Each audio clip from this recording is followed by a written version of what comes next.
Hi, it's G with another simple lesson. And this is a little presentation of thoughts that I've just thrown out of my head onto a piece of paper.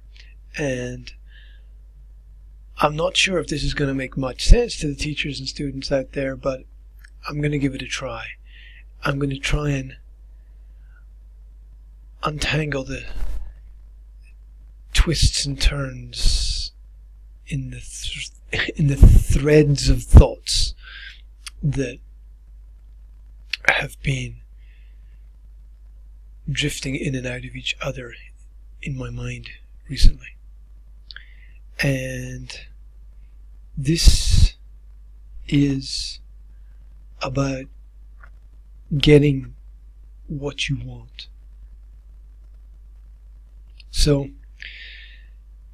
at the end of last year, I interviewed 8 of my teenage students, and I discussed with them their experiences, their opinions, their perspectives on the education that they received. Now, they're still in the system, so I really value their present knowledge and the present situation that they're in. What links all of the students together is that they're all very talented, highly intelligent. Yet what differentiates the students is that some of them are successful and that some of them are not. Now, some of them are successful in their private lives, some of them are successful in their schoolwork, and what I was focusing on was success at school. How come they're all intelligent, thoughtful,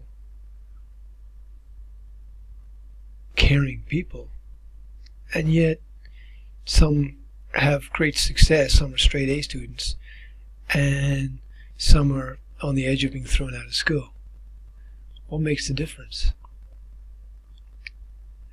Obviously, the school, the teachers, their friends and their families play an important role. But there's something which is even more important, and that's that each person has a very, very personal perspective, a unique perspective which can influence everything going on in their world. And that thoughts are some of the most dangerous weapons that we possess. Basically, you get out of life what you want, and you get out of life who you are. It's an instant reflection of your experiences. For a second, consider the Beatles song, All You Need Is Love. All you need is love. You know the one, right? There's nothing you can do that can't be done. There's nothing you can sing that can't be sung. There's nothing you can say, but you can learn how to play the game. You can learn how to play the game. It's easy. It's easy. It's saying that all possibilities are possible. It's a very profound statement, hidden in an ingenious way within the song. Life is a game. Yes, learning is natural, but education is a construct. There are rules. Life is a game. There are rules that we must learn. There are courses that we must follow. There are flows and currents that we must move with. And we must use these to our advantage. We must understand where the mainstream is and why it is there. And when we use these things to our advantage, we can control change. We can grow. We can acquire knowledge.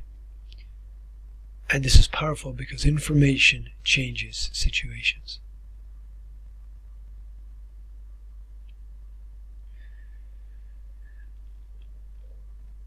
Changes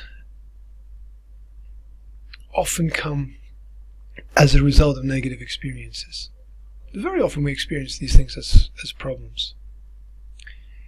There are classic examples of health problems that have caused people to improve their health. For one example. Maybe if your old car breaks down, it's time to get a new one. So, our perspective on problems is important. Consider for a second, what would you do if problems didn't exist? Because perhaps problems, as we know problems, don't exist. Consider a problem as an opportunity for change. Then, not just to change, but to refine and improve elements of the world around about us. There's so much that we can't change. Seasons, length of pregnancies, growing up, growing old. There's so much that we can't change, and maybe we shouldn't change some of it, just let it be as a part of the natural law. But we can't change the things that we have direct contact with. Problems create possibilities.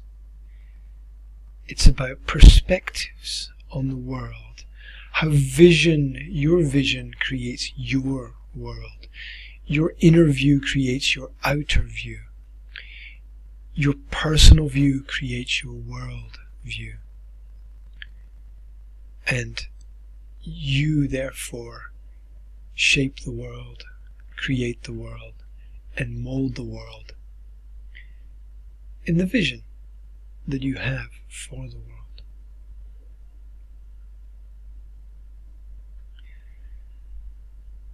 So these problems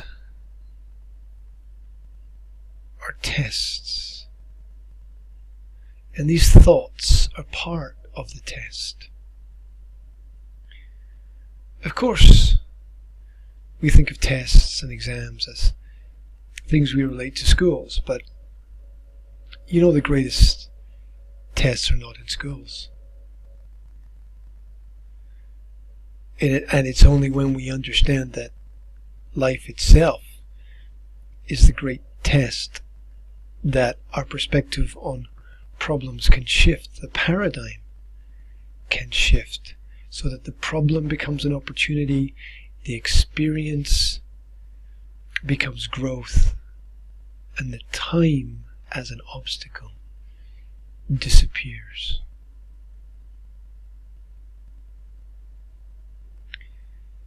So, I'd like you to think about how your actions reflect your understanding of the world. I'd like you to think that maybe what you get is what you deserve. Maybe what you get is what you want. And that maybe what you get is who you are.